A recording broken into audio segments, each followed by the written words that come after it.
Kita belajar pada pelajaran yang ke-14 buku katekisasi masa kini, pelajaran yang ke-14 dengan tema pelayanan Yesus di dunia ini.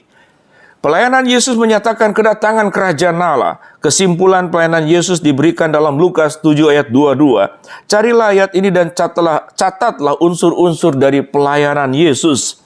Dengan ayat ini Yesus menjawab pertanyaan Yohanes Pembaptis, yaitu Yohanes Pembaptis sudah dipenjarakan oleh Raja Herodes, dan rupanya ia menjadi ragu apakah Yesus memang nabi yang dinantikan, Mesias itu.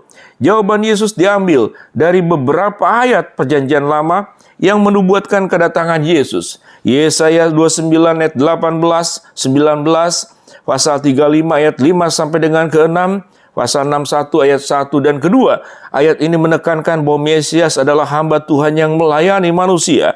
Mungkin tekanan inilah yang menyebabkan Yohanes ragu. Karena biasanya orang Yahudi menekankan nubuat lain mengenai kedatangan Mesias. Harapan orang Yahudi akan kedatangan kerajaan Allah. Ada nubuat-nubuatan dalam Perjanjian Lama yang menubuatkan bahwa akan datang seorang raja perkasa. Misal Yesaya 14 ayat ke-4, Yesaya 63 ayat 1 sampai dengan ke-6. Raja perkasa ini akan menang atas musuh Allah yang digambarkan juga sebagai musuh Israel. Justru orang Yahudi sangat mengharapkan Yesus menjadi raja dunia yang akan mengalahkan semua musuh mereka, khususnya orang Roma. Pernah orang Yahudi mau menobatkan Yesus sebagai raja duniawi, tapi Yesus mengundurkan diri dari mereka. Yohanes 6 ayat 15. Yesus melarang murid-murid memberitahukan kepada orang Yahudi bahwa dia adalah Mesias. Markus 8 ayat yang ke-30. Karena ia tahu arti nama itu bagi orang Yahudi. Nama-nama Tuhan Yesus, Mesias atau Kristus yang berarti yang diurapi. Karena kesalahan orang Yahudi mengartikan makna nama ini, maka Yesus sendiri tidak memakainya. Anak manusia adalah nama yang sering dipakai Yesus untuk dirinya sendiri. Nama ini berasal dari Perjanjian Lama yang dipakai seseorang yang menerima kerajaan dari Allah. Daniel 7 ayat 13 dan 14. Nama ini juga menekankan bahwa Yesus menjadi manusia sejati atau anak manusia. Hamba Tuhan, sebutan nama hamba Tuhan yang menderita dikaitkan dengan Yesus, dengan anak manusia. Hamba Tuhan banyak dipakai dalam Yesaya, khususnya dalam pasal ke-53 yang merupakan nubuat akan penderitaan Yesus bagi kita di kayu salib.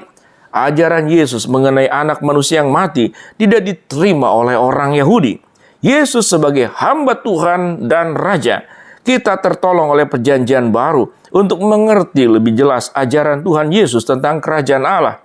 Kita mengerti bahwa pada kedatangan yang pertama, Yesus harus mati dan menderita. Apabila ia datang kembali pada akhir zaman, ia akan dinyatakan sebagai raja dalam kemuliaan.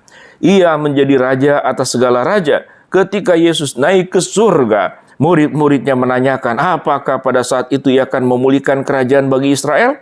Rupanya mereka masih dipengaruhi oleh pengertian orang Yahudi bahwa kerajaan Allah merupakan kemenangan bangsa mereka atas semua bangsa lain.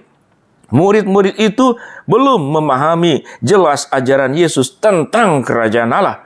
Yesus mengingatkan mereka akan tugas pemberitaan Injil. Dengan demikian kerajaan Allah didatangkan ke dunia ini. Kisah Rasul 1 ayat ke-6 sampai ke-8.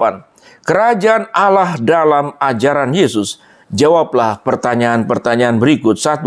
Apa perbedaan kerajaan Allah dan kerajaan dunia? Yohanes 18:36, Roma 14 ayat 17, Lukas 11 ayat yang ke-20, Matius 20 ayat 25 sampai 27. Yang kedua, siapakah yang akan melihat dan masuk ke dalam kerajaan Allah? Matius 5 ayat 3 dan 10, Matius 18:3, Yohanes 3 ayat 3 dan 5, Matius 19 ayat 23 sampai ke 26. Dengan kedatangan Yesus sebagai manusia, kerajaan Allah ada dan hadir di dunia ini, di mana kuasa Allah dinyatakan mengalahkan kuasa kegelapan. Di situ ada kerajaan Allah. Kerajaan Allah datang dengan orang yang percaya kepada Yesus, yang menerima dia menjadi raja dalam hidupnya. Yesus datang pertama-tama kepada orang Israel yang sudah lama menantikan kerajaan itu, tapi mereka tidak menerima dia. Yohanes 1 ayat 11 sampai dengan ke-13. Kerajaan Allah bukan hanya untuk mereka. Kerajaan Allah terbuka untuk semua bangsa yang mau percaya kepada Yesus. Kita diterima masuk ke dalam kerajaan Allah melalui kepercayaan kita kepada Yesus Kristus sebagai Tuhan dan Juru Selamat kita. Yesus datang pada kemuliaannya melalui kayu salib. Tidak ada jalan lain, karena justru kayu salib merupakan kemuliaannya. Disitulah kemuliaan Allah dalam kasih karunia Allah, kasih karunia dinyatakan. Bandingkan Yohanes 1 ayat 14, 12 ayat 32, ayat 33, ayat 37 sampai dengan ayat yang ke-41. Demikianlah pelajaran yang ke-14, terus belajar dengan semangat memahami firman dengan baik. Shalom.